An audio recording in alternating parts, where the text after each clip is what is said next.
So do you know what's really cool about combat robots? The fact that you can spend so much time, effort, and money, don't forget money, into a project, and you can be really proud of what you built.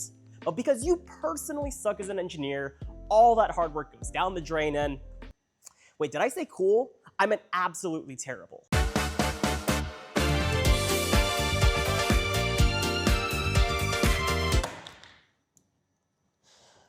Hi, again. Some of you might have some questions like, hey Josh, how did your robot do? And hey Josh, why has it been 2 months since your last video upload? Anyway, in case you missed it, this is Professor Scrap, my newest flagship beetle and my newest take on the forked undercutter meta. I just took it to a couple competitions and boy do I have some things to tell you about it. But first, let me tell you about this video's sponsor, PCBWay. PCBWay is your premier spot to get high quality components delivered to your door fast. Yes, they also do PCBs, and they're very good at it, but their portfolio goes much deeper than that. Need a part 3D printed? Boom, they got you. Need a complex 5-axis component machined? Already shipped and on its way now. Need a fully built, completely indestructible Battlebot by last Tuesday? Okay, maybe they don't have that one, but they do have everything you need to make one yourself. PCBWay outfitted Professor Scrap with these beefy carbon fiber and aluminum structure plates, allowing it to survive a ton of abuse. And let me tell you, there was a lot. Check them out using my link in the description. Thank you to PCBWay for sponsoring this video. Anyway, back to the fights. Professor Scrap had his debut tournament first at the Orange County Maker Faire. This is my first time actually competing in beetles since 2019, and man, has that weight class exploded since I last fought there. Every single beetle at that event was super dialed, super optimized, no easy matchups kind of anywhere to be found. My first fight was against Heritus, a very well driven and very well built vertical spinner. But as luck would have it, Heritus was actually one of the few robots at the event that actually had a forked undercutter configuration specifically to deal with this type of robot. Now, that didn't really matter for me strategy-wise. I was still going to do the same thing regardless. Lead with the forks, hit him with the weapon, and hopefully win the engagements. And as long as I do those things, I should eke out a win. Okay, first engagement happens and I'm pretty happy with it.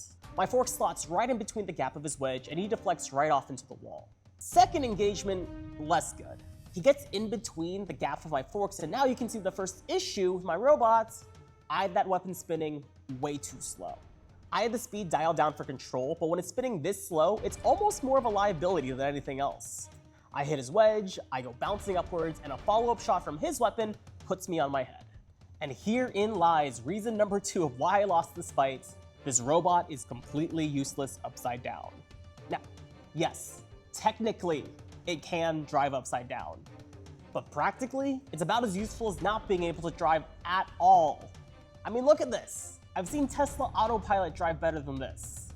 This is basically how the rest of that fight played out.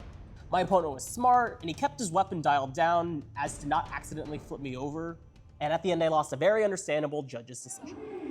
3, 2, 1, Okay, not a great start, and to top it off, the head came off too, which was expected, but you know, still sucks. Good news for me though, I didn't take that much damage.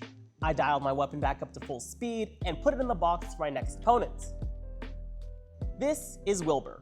Wilbur is a horizontal, and for horizontals, my plan is pretty straightforward. Deflect hits, chop wheels, win the war of attrition. And just like the first fight, things were off to a pretty good start.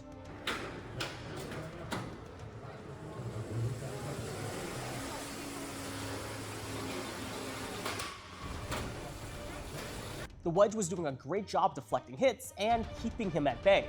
What I didn't intend for was for my weapon motor to absolutely fall apart during this match. Somewhere in the fight, the aluminum base completely failed, and the robot started shaking violently. It was so bad it shook apart the mounting brace that held on my weapon in the first place, and that only served to make things even worse. To my credit, the robot actually held up really well to Wilbur's attacks. I think the potential for winning was actually there, I just didn't have the tools to actually turn the fight around, and just like that, Professor Scrap has ended the tournament 0-2. Suffice to say, my confidence in this robot has hit a low point. Oh, it sucks. It sucks so bad. And the biggest problem is, outside from like 2 interactions in the first fight, I don't even know if the concept is still viable. Remember, this is the robot that's supposed to counter wedge vertical spinners, and it only got like 2 hits worth of data to go off of here. I had to find out. I had to find out if the concept was viable or not. But at the same time, I wasn't going to buy another $100 motor that was just gonna break on me, so I took the robots, made this super janky washer to keep the weapon together, and I threw it back into the fray at BCRC's Bell Brawls 6. By this point, the focus of the robot had shifted. I knew the robot was not going to be competitive, but if I could glean any amount of useful data from this robot, at least it wouldn't be a total loss. First up in the bracket was RX-7, and as far as matchups go, this honestly could not be more perfect. RX-7 is the archetypal robot that I want to fight. 4-wheel drive, wide wedge, vertical spinner. This is supposed to be the matchup that this robot was designed for. And honestly, it wasn't a terrible start. The weapon still sucked, surprise, but the forks were working as intended, getting underneath his wedge and giving me control for the first half of this fight. But it was right around here when it all went bad. The upside down issues had reared their head once again. Just like the Heredis fight, this robot's legit useless when it's upside down. And although I was able to get back on my head, with my weapon being as flaky as it was only a matter of time before I lost the match. It was at this moment I realized the design is fundamentally, materialistically flawed. Everything from the drive, to the weapon, to the poor traction, this entire thing is a loss. But hey, I've already put so much time and money into this anyway that if it's gonna go down, might as well let it go down swinging. So I patched it up, threw it into its final fight against the Blitigator, and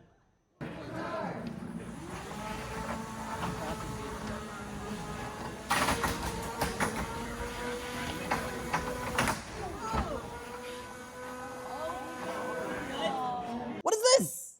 I can't even lose gracefully? What the hell? Shout out to Devin though for unsticking me in this position and letting the fight go on a little bit longer, but it's kind of sad, so I'm gonna spare you the pain of having to watch it all. Okay, so takeaways. Where do I begin? I think the concept itself overall is still valid. I think there's still promise in the idea of a min-maxed fork undercutter. Obviously though, this incarnation is not the move, and there's gonna be a few big changes I'm going to make going forward. First big change, I am ditching the off-the-shelf hub motor and moving to a custom weapon system. When I first designed the robot, I got lazy and designed around the off-the-shelf weapon motor. Big mistake. I'm definitely gonna incorporate something stronger and more robust next time around. Second change, and this one I'm still kind of on the fence about, I think I actually have to move this robot to 4-wheel drive. Professor Scrap did come in underweight, so I do have the room to put more wheels on. And given my traction issues in these last fights, I think it's totally worth the move going forward. Oh, also, I need to put a note in here, don't suck. That is a primary tenet of mine that I need to follow going forward too. Anyway, I'm kind of tired of looking at this thing now, so we're gonna stop. Hopefully you guys enjoyed this video. Thank you guys for watching. I'll see you in the next one.